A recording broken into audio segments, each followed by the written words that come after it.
Assalamualaikum warahmatullahi wabarakatuh. Yang terhormat Bapak Romi Asmara SHM selaku dosen pengampu mata kuliah hukum penitensier. Kami di sini dari kelompok 5 akan mempresentasikan hasil diskusi kami. Saya Atika Ramadhani Tarigan sebagai moderator sekaligus pemateri pertama, dan teman saya pemateri kedua yaitu Lydia Simanung Khalid, dan pemateri ketiga yaitu Dinda Humairah. Kami akan mempresentasikan hasil diskusi kami tentang pidana kurungan sebagai pengganti terhadap pelaksanaan pidana denda dalam tindak pidana mata uang. Langsung saja, saya akan mempresentasikan materi yang pertama tentang pengaturan pidana kurungan, pengganti pidana denda dalam hukum positif Indonesia. Pidana kurungan dapat diartikan sebagai perampasan kemerdekaan, namun lebih ringan dibandingkan dengan pidana penjara. Pidana kurungan dapat dijatuhkan dengan batas minimum 1 hari dan maksimum yaitu 1 tahun.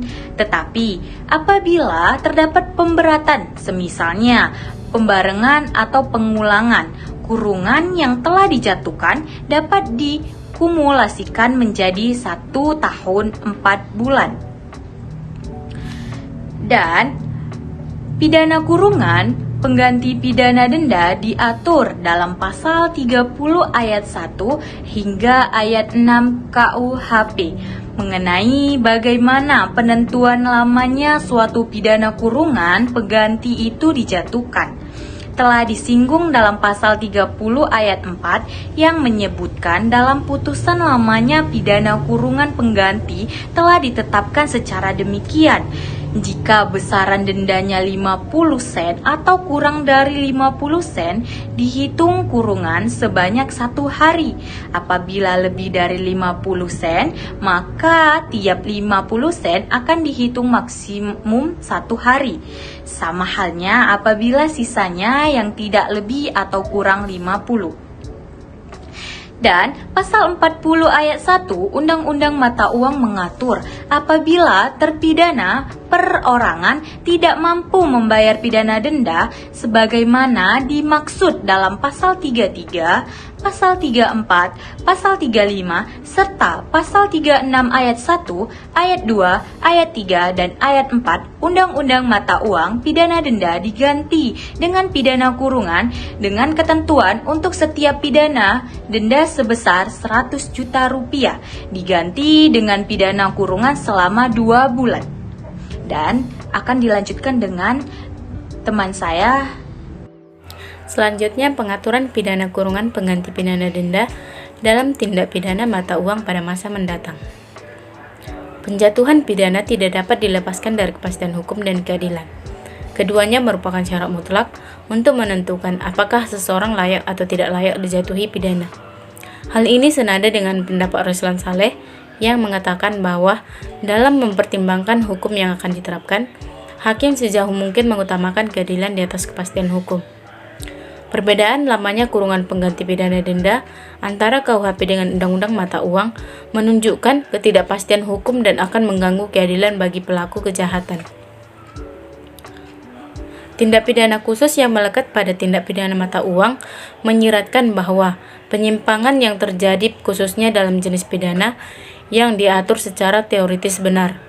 Hal ini juga diperjelas dalam pasal 103 KUHP yang menegaskan ketentuan-ketentuan dalam bab 1 sampai dengan bab 8.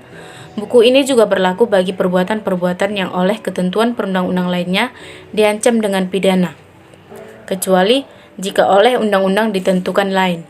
Pidana kurungan dalam rancangan Undang-Undang Kitab Undang-Undang Hukum Pidana saat ini tidak mengenal adanya pidana kurungan. Pidana pokok yang diatur yaitu pidana penjara, pidana tutupan, pidana denda, pidana pengawasan, pidana kerja sosial, dan pidana mati yang sifatnya alternatif. Khususnya antara tindak pidana khusus yang diatur secara terpisah dengan KUHP perlu dilakukan. Walaupun sifatnya khusus, namun tidak berarti melakukan penyimpangan yang akan menyebabkan kesengsaraan. Penyimpangan yang terjadi juga tidak boleh menyimpang dari tujuan pemidanaan, yaitu untuk memperbaiki pelaku agar tidak mengulangi kejahatan. Di Swedia, Tujuan dari pidana perampasan kemerdekaan adalah untuk mempersiapkan terpidana untuk bebas melalui pendidikan, latihan-latihan keterampilan, bantuan mencari pekerjaan, dan sebagainya. Nah, selanjutnya akan dijelaskan oleh rekan saya, Dinda Humairah. Kepada Dinda dipersilahkan. Selanjutnya saya akan membahas tentang pelaksanaan pidana kurungan di Indonesia. Pidana kurungan selain diatur dalam KUHP, pengaturan mekanisme pelaksanaan pidana kurungan juga diatur di dalam Undang-Undang Nomor 12 Tahun 1959 tentang Permasyarakatan dan Undang-Undang Nomor 11 Tahun 2012 tentang Sistem Peradilan Pidana Anak, khususnya bagi anak yang berhadapan dengan hukum. Secara konseptual, pidana kurungan masih merupakan bentuk pidana perampasan kemerdekaan bagi terpidana yang ketentuan pelaksanaan diatur dalam KUHP, Undang-Undang memasyarakatkan, dan karena pidana kurungan merupakan pidana perampasan yang bersifat ringan, sehingga dalam pelaksanaan terdapat perbedaan-perbedaan dengan pelaksanaan pidana penjara. Sebagai wujud perbedaan tersebut terdapat pada tempat pelaksanaan pidana dan lamanya pidana kurungan. Berdasarkan pasal 18 KUHP tentang pidana kurungan menyebutkan sebagai berikut. 1. Lamanya pidana kurungan sekurang-kurangnya 1 hari dan selama-lamanya 1 tahun. Kedua, pidana itu boleh dijatuhkan selama-lamanya 1 tahun 4 bulan dalam hal hukuman melebihi 1 tahun. Sebab ditambah karena ada gabungan kejahatan karena berulang melakukan kejahatan atau karena ketentuan pasal 52. Berikutnya, pidana kurungan itu tidak boleh lebih dari 1 tahun 4 bulan. Berdasarkan pasal 18 KUHP ini dapat kita tarik beberapa poin penting bahwa pidana kurungan adalah hukuman yang dijalankan di dalam penjara. Sama halnya dengan hukuman penjara. Perbedaan-perbedaan yang penting adalah pertama, pidana penjara dapat dijalankan dalam penjara di mana saja.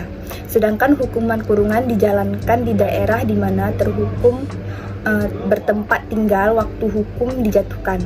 Tetapi tidak semua hukuman kurungan yang tidak dapat dijalankan di luar daerah. Berikutnya, orang yang dipidana dengan kurungan. Pekerjaannya lebih ringan daripada orang yang dipidana penjara. Orang yang dipidana dengan pidana kurungan mempunyai hak untuk memperbaiki keadaannya di rumah penjara dengan ongkos sendiri.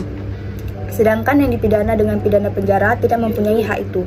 Baiklah, kesimpulannya, selain pengaturan yang terdapat dalam KUHP, pidana kurungan, pidana pengganti denda juga digunakan dalam Undang-Undang Mata Uang. Pasal 40 ayat 1 Undang-Undang Mata Uang mengatur apabila terpidana perseorangan tidak mampu membayar pidana denda sebagaimana dimaksud dalam pasal 33, pasal 34, pasal 35, serta pasal 36 ayat 1, ayat 2, ayat 3, dan ayat 4 Undang-Undang Mata Uang, pidana denda diganti dengan pidana kurungan dengan ketentuan dalam Undang-Undang Mata Uang pidana kurungan lebih berat dibandingkan dengan dalam KUHP. Pertentangan tersebut akan menimbulkan ketidakpastian hukum yang menjurus pada hilangnya nilai keadilan. Upaya yang dapat dilakukan untuk mencegah timbulnya dampak dari pertentangan norma tersebut adalah dengan mengadakan harmonisasi berupa revisi Undang-Undang Mata Uang.